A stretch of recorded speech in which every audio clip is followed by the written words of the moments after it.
Hey, it's me, DC, or as I'm known on this channel, Producer Dave. I'm here to do a breakdown this week on Micah Parsons, the rookie linebacker for the Dallas Cowboys.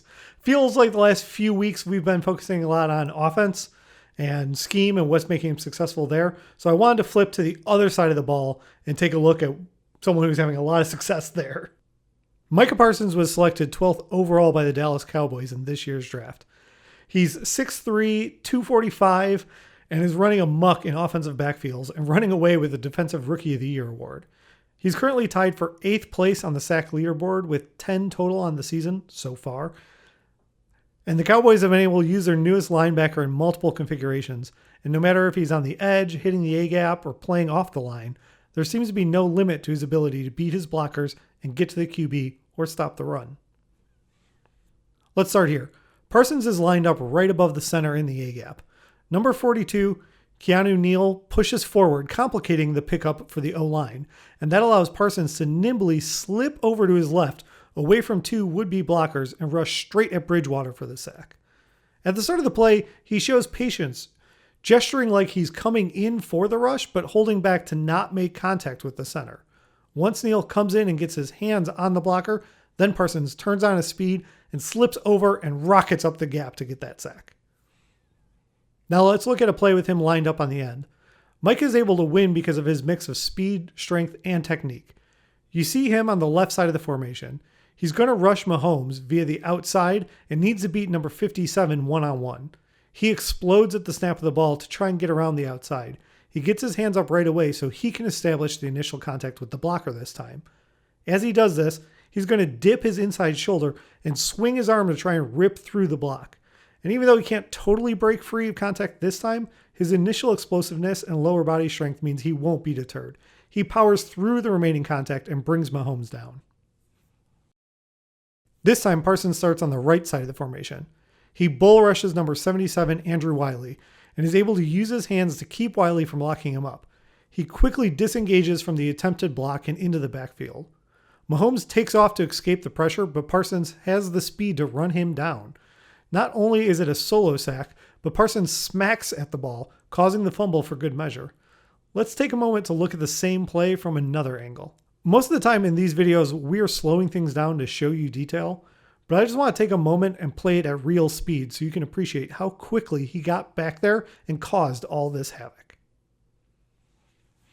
While we're at it, let's take a look at his other fumble sack of the season. Here he's lined up on the same edge and presumably is going to attempt to do the same bull rush on number 76, Caleb McGarry. But Micah actually is going to get a little fancy. He shows like he's going to try and rush around the outside like we've seen before, but does a little stop foot, go foot action. And McGarry bites on it, going for the outside position. In an instant, Parsons has put McGarry out of position and cuts inside straight for the sack on Matt Ryan. The ball pops out, but McGarry's able to save a little face on this play by jumping on the ball and preventing the turnover.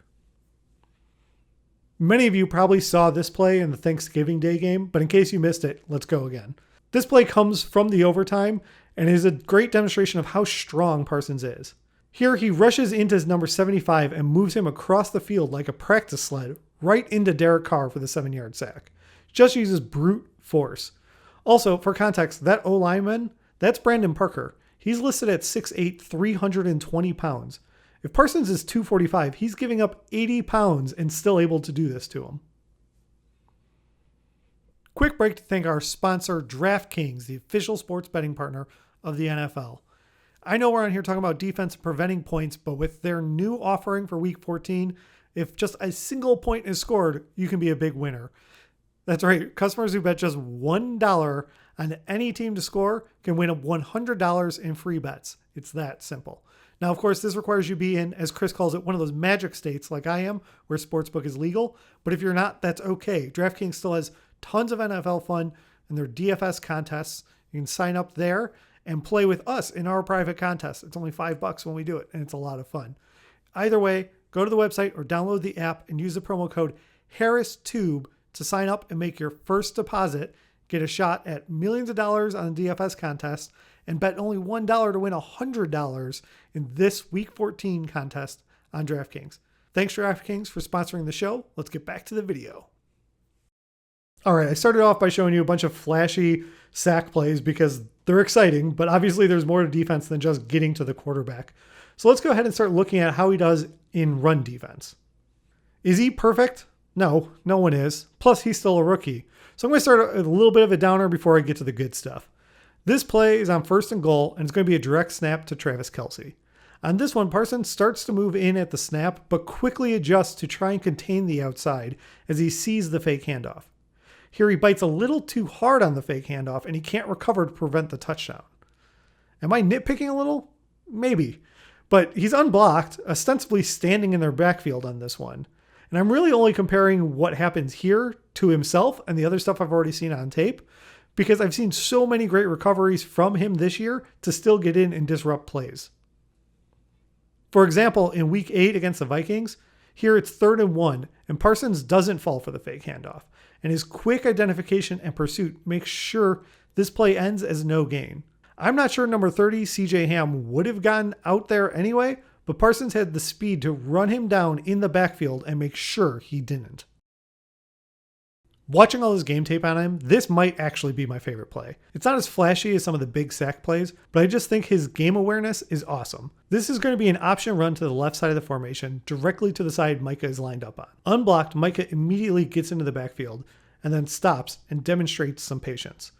It's only for a moment, but he puts his body in between Mahomes and Clyde Edwards-Helaire, so that Mahomes can't pitch it out to him. And then after that devolves and the play falls apart, then he goes in for the tackle. If he went too soon, Mahomes might have been able to get rid of the ball, but because of this heads-up decision-making and positioning, he essentially is guarding both guys at once and disrupts the play. But it's not always about getting into the backfield. Here's a play where Parsons is lined up on the left side of the formation, likely in man coverage of Williams. When the ball snaps, Williams is going to rush to the right end, and Parsons wastes no time moving all the way across the formation with him, dodging other bodies and pushing him out for no gain. He's done this a bunch, and I'm not going to show you all of them, but this one's really cool. Back in week 5, the Giants are on the 9-yard line. It's 3rd and goal. The play ends up being a wildcat snap to Kadarius Toney. Parsons starts by shifting to his right, following the would-be handoff, but quickly recovers and hustles all the way across the formation to bring Toney down. Not only does he make the tackle, he wraps him up in such a way to prevent him from falling forward into the end zone, saving what would be a touchdown. And even on the plays that don't go perfectly, he still demonstrates great speed and drive.